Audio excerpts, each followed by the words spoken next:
16일 정부는 신종 확산에 따른 긴급 재난지원금 마련을 위해 7조 6천억 원 규모의 추경안을 편성하면서 F-35A 스텔스 전투기 사업 등이 포함된 국방비 일부를 삭감하기로 했다. 이날 임시국무회의에서 확정한 2020년도 제2회 추가 경정 예산안에 따라 줄어든 국방비는 총 9,047억 원으로 정부 부처 예산 삭감 중 가장 많은 부분을 차지했다. 삭감 대상에 오른 방위력 개선비에는 구체적으로 F-35A, 해상작전 헬기, 이지스함 사업 등이다. 김일동 국방부 전력정책관은 이날 정례 브리핑에서 F-35A와 이지스 전투체계 도입은 올해 내기로 한 일부 금액을 내년에 내는 방안을 두고 미 정부와 협의 중이라며 국내 방위 사업 육성 및 보호 차원에서 해외 도입 사업을 중심으로 감액했다고 설명했다. 국방부는 대금 지급을 미뤄도 장비 도입 시기에는 영향이 없다는 입장이다. F-35A 전투기 구매는 제조업체가 아닌 미국 정부에 대금을 지불하는 해외 군사 판매 형식으로 이루어진다. 한국은 매년 약정된 금액을 미 정부에 건네고 제조업체는 사업 추진 경과에 따라 미 정부에서 자금을 받는다. 군 관계자는 현재 F-35A 개조 잔고는 2조 원을 넘어 충분하다며 최근 환율이 급등했기 때문에 지급 시기를 미루면 예산 절감 효과도 있다고 말했다. 방사청은 지난 2014년 7조 4천억 원을 투입해 F-35A 전투기 40대를 구매하기로 결정했다. 지난해까지 13대가 국내에 도착했고 올해까지 26대, 내년까지 총 40대를 도입한다. 이지스 체계 도입도 같은 방식으로 올해 지급할 대금을 내년으로 미룬다는 계획이다. 해상작전 헬기는 신종 확산 여파로 사업 진행이 다소 늦춰졌다. 김정력 정책관은 사태로 국외 시험 평가가 지연되는 것을 감안해서 감액했다고 설명했다. 사업 추진 과정을 보면서 대금을 지급한다는 계획이다. 국방부는 국제 유가가 하락해 줄어든 연료비 불용액 2,120억 원도 긴급 재난지원금 재원으로 돌렸다. 이영빈 국방부 계획예산관은 지난해 F-5, F-16 사고로 훈련이 축소돼 불용이 많았다고 설명했다. 이 밖에도 설계 및 공사 발주 일정 점검 등에 따른 군 일반 지원시설 공사비 조정, 기동, 항공장비 정비사업 연부율 조정, 예비군 훈련 연기 등에 따른 절감에 따른 예산 절감액도 긴급 재난지원금에 포함됐다. 전세계 미군 이동금지령 연장 상반기 연합훈련 사실상 취소.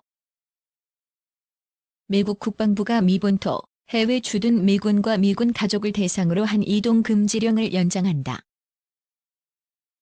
이에 따라 한미가 다음 달 하반기로 늦추기로 한 연합훈련 실시가 어려울 전망이다. 마크 에스퍼 미국 국방부 장관은 14일 모든 국방부 인원의 국내, 해외 이동 금지령을 다음 달 11일 이후로 연기하는 방안을 추진 중이라고 밝혔다. 미 국방부의 이동 금지령은 지난달 13일 실시됐다. 신종 확산을 막기 위해 인사이동을 포함한 미군 부대 간 인적 교류를 일시적으로 중단하는 명령이다. 에스퍼 장관은 15일마다 상황을 점검해 이동 금지령을 더 늘릴지 결정하겠다고 덧붙였다. 아무리 빨라도 다음 달 26일에서야 이동 금지령이 풀린다는 얘기다. 윤석준 한국군사문제연구원 연구위원은 미군 병력을 임무 수행을 위해 본토에서 해외로 또는 해외에서 다른 해외로 옮기는 것도 영향을 받게 됐다고 설명했다. 이번 조치는 당장 한미연합훈련 일정에도 파장을 미치게 됐다. 한미는 지난 2월 27일 확산 속에서 미 장병의 안전을 최우선으로 고려해 지난달로 계획한 연합훈련을 연기하기로 결정했다고 밝혔다. 양국은 당초 2020년 전반기 연합연습이라는 이름으로 지난달 9일부터 2주간 실제 기동은 하지 않는 대신 컴퓨터 시뮬레이션을 활용한 이른바 지휘소 연습 형식의 워게임을 치를 예정이었다. 그런데 다음 달 말까지 이동 금지령이 풀리지 않을 경우 훈련 진행이 힘들어진다. 유사시 증원 전력으로 한반도에 배치할 본토 해외 주둔 미군 부대의 일부 참모진이 CPX에 참가해야 하는데 이들이 이동 금지령에 발이 묶이기 때문이다. 6월로 연합훈련 일정을 재조정하려 해도 쉽지 않다. 미군의 인사철은 6에서 7월이다. 학부모인 미군을 배려해 9월 신학기 시작 전 인사이동과 이사를 마쳐야 하기 때문이다. 6월 이동 금지령이 풀린다면 주한미군의 장교진이 상당히 바뀐다. 또 이동 금지령 때문에 인사이동을 미룬 병사의 전입, 전출이 줄을 이을 전망이다. 연합훈련을 진행할 환경이 아니라는 뜻이다. 상반기 연합훈련이 취소될 경우 올해도 2018년에 이어 연합훈련을 1번만 치르는 해로 기록된다. 미는 보통 상반기에 키리졸브 연습, 독수리 훈련, 하반기엔 LG 프리덤 가디언 연습을 연다. 그런데 2018년엔 남북 정상회담을 이유로 하반기 훈련을 건너뛰었다. 또 UFG 연습은 지난해 5월 폐지됐고 연합 CPX로 대체됐다. 상반기 연합훈련 취소는 전시작전권 전환 계획에도 영향을 줄 수 있다.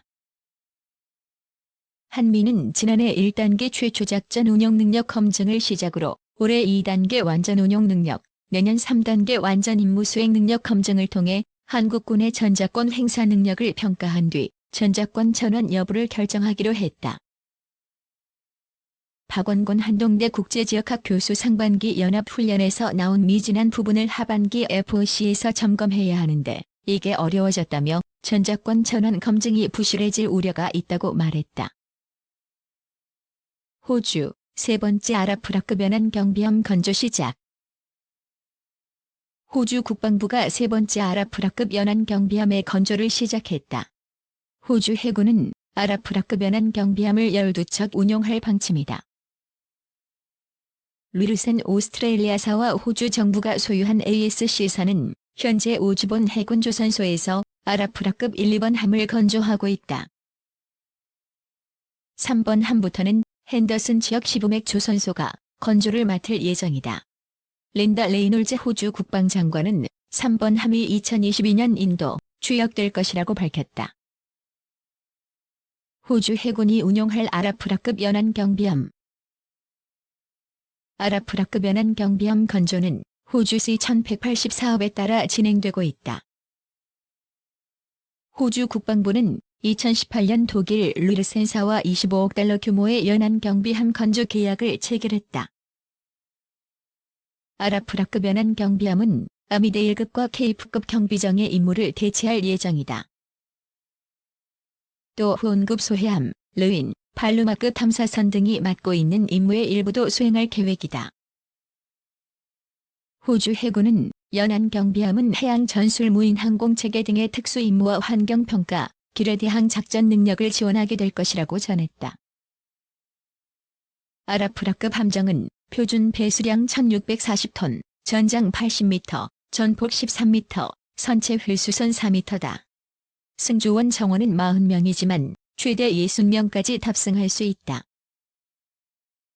4250kW 디젤 엔진 2대로 움직이는 연안 경비함의 최대 속도는 20노트이며 12노트로 운항할 경우 최대 4000해리를 항해할 수 있다.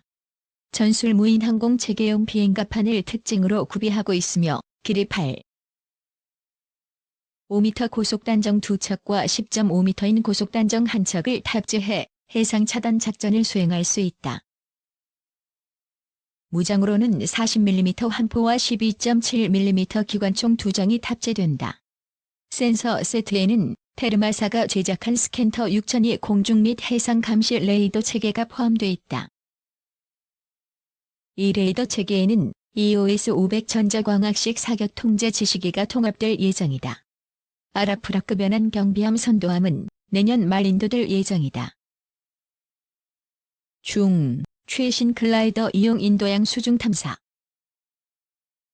중국 정부가 수중 글라이더를 이용해 인도양 동쪽에서 수중 탐사 활동을 펼친 사실이 뒤늦게 전해졌다.